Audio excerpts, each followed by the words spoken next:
Hello guys, आप सभी का स्वागत है मेरे इस यूट्यूब चैनल पर जिसका नाम है मिस्टर मैक। और जैसा कि आप सभी का एग्ज़ाम पास आ रहा है और उसी को ध्यान में रखते हुए जो है मैंने चैप्टर 8 जो कि प्रोड्यूसर इक्विलिब्रियम है माइक्रो इकोनॉमिक्स का, जो कि आपको स्क्रीन पे दिख रहा होगा, इसके कुछ इम्पॉर्टेंट टॉपिक के बारे में बात करेंगे। ये बहुत ही छोटा चैप्टर है अगर देखा जाए, लेकिन 6 मार्क्स का ये जो है कहीं नहीं गया अगर आपने इससे अच्छे से प्रिपेयर कर लिया। तो अगर आप देखें इसमें कि प्रोड्यूसर इक्विलिब्रियम का मतलब क्या होता है, इसके बारे में आप क्या जानते हैं? आपने इससे पहले कंज्यूमर इक्विलिब्रियम भी पढ़ा कि what is the consumer equilibrium, और यहाँ जो टॉपिक है ये है प्रोड्यूसर इक्विलिब्रियम के बारे में कि what is the producer equilibrium.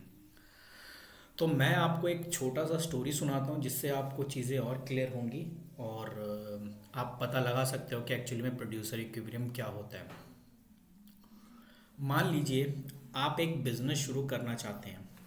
Business किस तरीके का शुरू करना चाहते हैं आप? चलो एक एग्ज़ाम्पल ले लेते हैं। अम, मैं एक एग्ज़ाम्पल अगर मैं लूँ तो चलिए कुछ खाने पीने का एग्ज़ाम्पल ले लेते हैं। मैंने जो है साउथ इंडियन डोसे का जो है बिज़नेस शुरू किया। ठीक है, तो जब मैंने साउथ इंडियन डोसे का बिज़नेस शुरू किया तो मुझे पता है कि मुझे एक शॉप चाहिए और थोड़ा स्पेस चाहिए जहाँ पे लोगों को खाने पीने के लिए जो है आराम से सिटिंग एरिया भी हो और चीज़ें अच्छे से कंफर्टेबल भी हो। तो ये सब चीज़ों में कहीं ना कहीं मेरे पैसे जाने थे और प्रोड्यूसर ये सोच के बैठा था कि कोई बात नहीं, कुछ टाइम की बात है, उसके बाद आपको प्रॉफिट होगा। तो इसीलिए जो प्रोड्यूसर है वो इन छोटे मोटे लॉसेस को झेल करके उसने 6 महीने का बैकअप रखा कि अगर मान के चलते हैं कि पहले महीने प्रॉफिट कम हुआ तो कोई बात नहीं, कोई दिक्कत नहीं, नए नए कस्टमर अभी जुड़ रहे हैं तो टाइम लगता है, ठीक है ना, किसी भी चीज़ को ग्रो होने में। तो पहला महीना ऐसे निकल गया, दूसरा महीना ऐसे निकल गया, तीसरा महीना जो है प्रॉफिट होना शुरू हो गया। तो धीरे धीरे उसका बिजनेस ग्रो होता गया, ग्रो होता गया। फिर और भी जो प्रोड्यूसर थे उन्होंने जो है आसपास जो है उन्होंने भी जो है दुकान शॉपें खोल ली कि अगर इस इंसान का बिजनेस चल सकता है तो मेरा क्यों नहीं चल सकता। और आपको पता है ना कि कोई रोक टोक नहीं है, कोई इंसान कहीं पे भी कोई भी शॉप खोल सकता है और कंपटीशन कर सकता है। तो इसी चीज़ को ध्यान में रखते हुए पहले तो प्रोड्यूसर को जो है, मान के चलो ये जो प्रोड्यूसर था जो ये सारी चीज़ें कर रहा था, इस प्रोड्यूसर का नाम मैं सेट कर देता हूँ, ये प्रोड्यूसर ए था जिसने ये सारा तामझाम जो है शुरू किया। तो ये जो प्रोड्यूसर है इसने अच्छे से, क्योंकि जब तक कोई शॉप नहीं थी तब तक ही अच्छे से 2 साल इसने अच्छा प्रॉफिट कमाया। 2 साल जो है इसने मैक्सिमम जो है प्रॉफिट कमाया। ठीक है, फिर उसका प्रॉफिट धीरे धीरे कम होने लगा। क्यों? क्योंकि नई शॉपें खुल गई बगल में और वो इससे अच्छा टेस्ट देने लगे, क्योंकि ये क्वालिटी में धीरे धीरे कंजूसी करने लगा, क्योंकि इसे अपने कॉस्ट को कम करना था।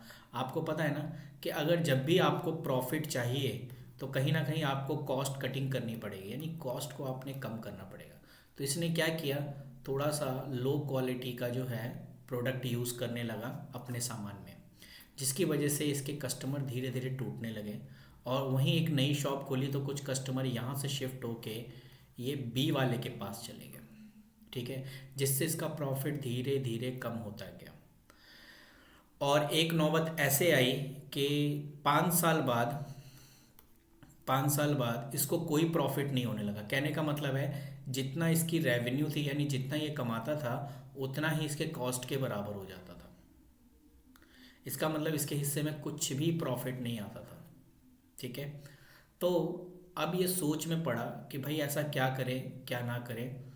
फिर उसने अगले साल का वेट किया कि भाई 5 साल तो वैसे ही रुक गए हैं, चलो एक साल अगले साल देखते हैं। जब सिक्स्थ ईयर में इसको जो है कॉस्ट ज़्यादा आ गई और रेवेन्यू कम आया। कहने का मतलब है कॉस्ट जो है वो ज़्यादा हो गया लेकिन रेवेन्यू कम हो गया। तो इससे समझ में आ गया कि भाई साहब मेरे प्रोडक्ट की वैल्यू मार्केट में कम हो गई है, मेरे सामान को कोई खरीद नहीं रहा है, इसीलिए मैं अपने इस बिज़नेस को बंद करना चाहता हूँ। तो प्रोड्यूसर इक्विलिब्रियम का मतलब होता है एक ऐसी सिचुएशन जहाँ पर प्रोड्यूसर को ये लग जाता है कि भाई साहब मेरा जो कॉस्ट है मेरे रेवेन्यू के बराबर आ रहा है, और अगर मैं इसके अगले साल भी अगर मैं अपने बिज़नेस को कंटिन्यू रखा तो मेरा बिज़नेस लॉस में चला जाएगा। जो कि यहाँ आपने देखा था कि 5 साल तक तो उसको जो है, 5 साल की बात करें तो उसको ऐसा सिचुएशन आ गया जहाँ पे उसका रेवेन्यू कॉस्ट के बराबर आ गया। लेकिन जैसे ही उसने 6th ईयर में एंटर किया, उसका जो खर्चा है यानी उसका जो कॉस्ट है वो ज़्यादा हो गया उसके रेवेन्यू से। तो कहीं ना कहीं उसको अंदाज़ा लग गया कि भाई साहब मेरे सामान को कोई ख़रीद नहीं रहा है, इसीलिए मैं अपना बिज़नेस को बंद कर रहा हूँ। तो यही एक प्रोड्यूसर इक्विलिब्रियम की खासियत है। ठीक है, तो चलिए हम एक तरह से पढ़ते हैं। सबसे पहले आपको मैं बता दूं प्रॉफिट क्या होता है। तो आपको पता है कि जब रेवेन्यू में से कॉस्ट को माइनस करते हैं तो प्रॉफिट निकल कर आता है। रेवेन्यू क्या होता है ये मैंने रेवेन्यू के चैप्टर में ऑलरेडी बता रखा है, आप उसे डिटेल में वीडियो देख सकते हैं। कॉस्ट की वीडियो भी ऑलरेडी मैंने बना दी है, आप कॉस्ट का भी चैप्टर अच्छे से पढ़ सकते हैं। तो ये जो रेवेन्यू होता है, जितना मैंने आज के दिन में कमाई की है उसको हम टोटल रेवेन्यू बोलते हैं कि आज मैंने कितना कमाया।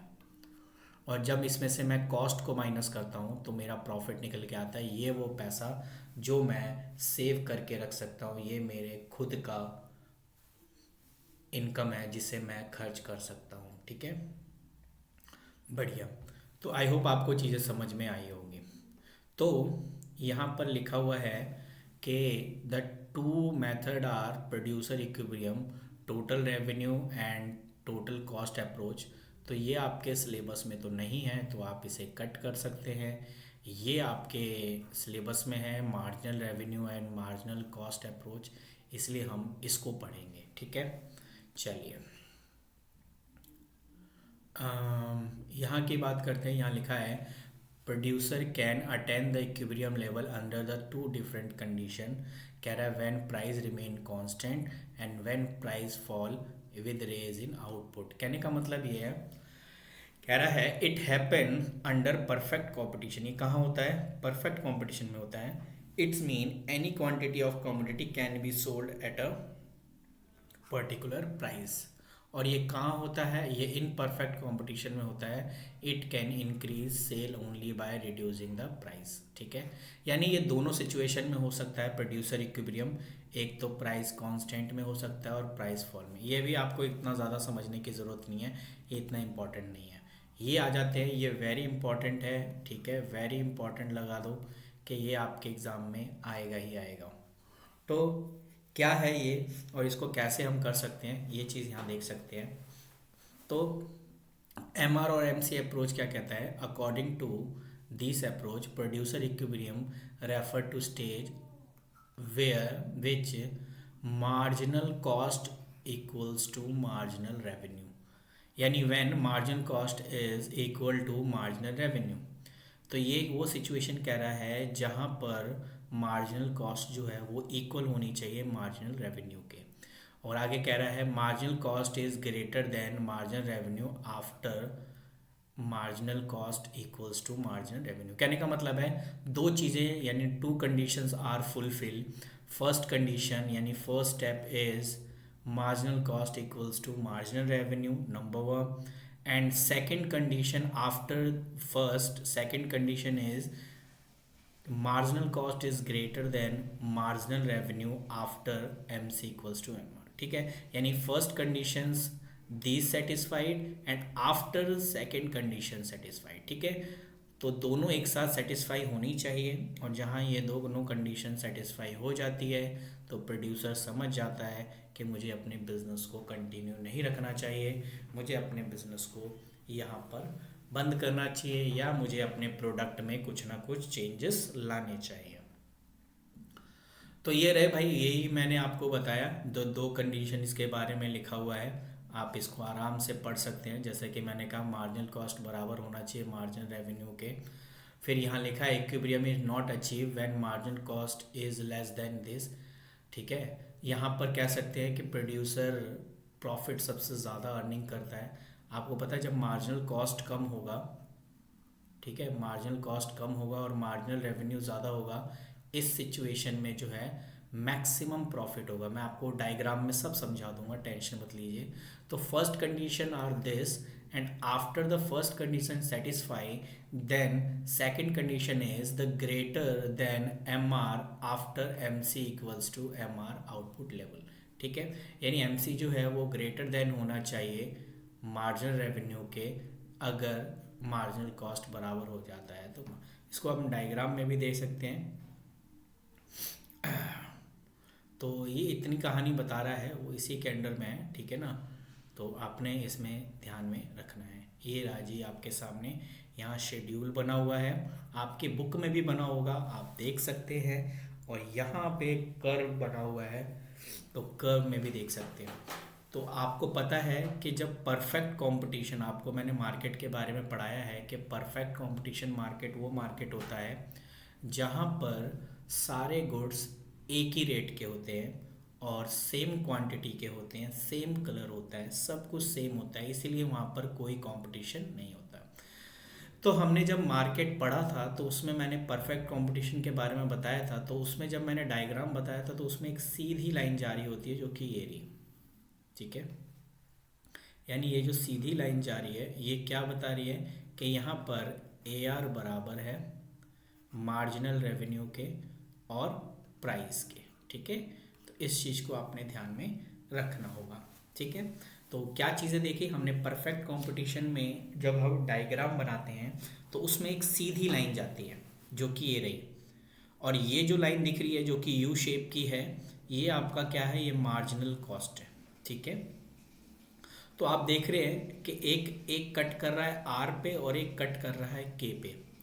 जब आर पे कट कर रहा है तो इसका मतलब है यहाँ पे भी मार्जिनल कॉस्ट बराबर है मार्जिनल रेवेन्यू के, और के पे भी कट कर रहा है तो हम ये कह सकते हैं कि यहाँ पर भी मार्जिनल कॉस्ट बराबर है मार्जिनल रेवेन्यू के। लेकिन इसमें से कौन सा कंडीशन, क्योंकि सेकंड कंडीशन जब तक फुलफिल नहीं होगी तब तक आप कंज्यूमर इक्विलिब्रियम नहीं बता सकते। जब यहाँ पर मार्जिनल कॉस्ट बराबर हुआ मार्जिनल रेवेन्यू के, तो दूसरा कंडीशन कहता है कि मार्जिनल कॉस्ट बढ़ना चाहिए। लेकिन आप देख रहे हैं कि इसे कट करने के बाद ये नीचे की तरफ सिर्फ जा रहा है, ये वाला पोर्शन ये अभी तक नीचे ही है। तो इसका मतलब ये जो आर पे जो कट कर रहा है ये वैलिड नहीं है। इसका मतलब ये जो के पे वैलिड है, इसका मतलब मार्जिनल कॉस्ट यहाँ पर कट कर रहा है, तो इसलिए मार्जिनल कॉस्ट बराबर है मार्जिनल रेवेन्यू के। और कट करने के बाद ये ऊपर की तरफ शिफ्ट हो रहा है, ठीक है।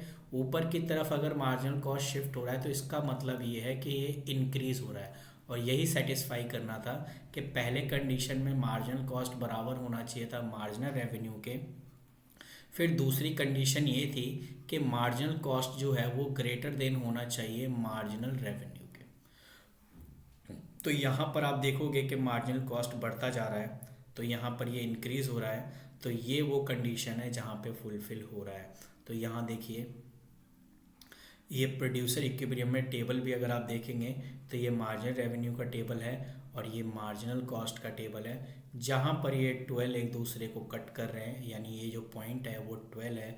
उसके बाद आप देखेंगे कि मार्जिनल कॉस्ट ग्रेटर देन हो रहा है और मार्जिनल रेवेन्यू कम है, क्योंकि मार्जिनल रेवेन्यू कितना है 12 और मार्जिनल कॉस्ट कितना है 14। और ये बताइए कि 12 बड़ा होता है या 14 बड़ा होता है। तो आप कहेंगे सर 14 बड़ा है, तो इसका मतलब ये है कि मार्जिनल कॉस्ट बढ़ रहा है, ठीक है। हालांकि आप देखोगे यहाँ पर भी जो है कट कर रहा था, लेकिन यहाँ मार्जिनल कॉस्ट कम था। यानी ये जो मैं आर वाली कहानी सुना रहा हूँ आपको, वो यहाँ पर टेबल में है कि यहाँ पे कट कर रहा है, यहाँ पर भी इक्विलिब्रियम तो है, लेकिन दूसरी कंडीशन फुलफिल नहीं हो रही, क्योंकि यहाँ पर मार्जिनल कॉस्ट बराबर है मार्जिनल रेवेन्यू के, ठीक है। लेकिन सेकंड कंडीशन फुलफिल नहीं हो रही, क्योंकि सेकंड कंडीशन में उसको जो है कॉस्ट को इंक्रीज होना चाहिए था, जबकि कॉस्ट डिक्रीज हो रहा है और आपका मार्जिनल रेवेन्यू इंक्रीज हो रहा है, ठीक है। सॉरी, मार्जिनल रेवेन्यू तो वैसे का वैसे ही है 12, ठीक है ना, लेकिन कॉस्ट डिक्रीज हो रहा है। तो ये कंडीशन आपके पेपर में आता है 6 मार्क्स का, तो इसीलिए टेबल के साथ आपने बनाना है, मीनिंग लिखनी है, कंडीशन लिखना है, उसके बाद टेबल बनानी है और ये डायग्राम बनाना है, और आपको 6 मार्क्स जो है पक्के मिल जाएंगे, ठीक है। ये जो मैंने कहानी सुनाई है वो आपके पीछे बैकग्राउंड पे लिखी हुई है, आप इसे चेक कर सकते हैं, और वही सारी चीज़ें जो मैंने पहले बताई है ये सारी चीज़ें यहाँ पे मेंशन है। तो इसी के साथ जो है ये वाला टॉपिक आपके पास नहीं है तो आप इसे कट कर सकते हो, सिर्फ आपके पास परफेक्ट कंपटीशन का जो है चैप्टर है, तो इसलिए आप इसे इग्नोर कर सकते हैं। ठीक है, तो चलिए इसी के साथ आपका चैप्टर फिनिश होता है और मिलते हैं नेक्स्ट वीडियो में और भी इम्पॉर्टेंट टॉपिक जो अगर आपको नहीं आते हैं तो प्लीज़ एक बार कमेंट ज़रूर कर देना कि आप इस चैप्टर पे जो है वीडियोस बना दीजिए। तो आज की क्लास इतनी ही होती है। अगर आप नए हैं तो चैनल को सब्सक्राइब करना ना भूलें। Thank you.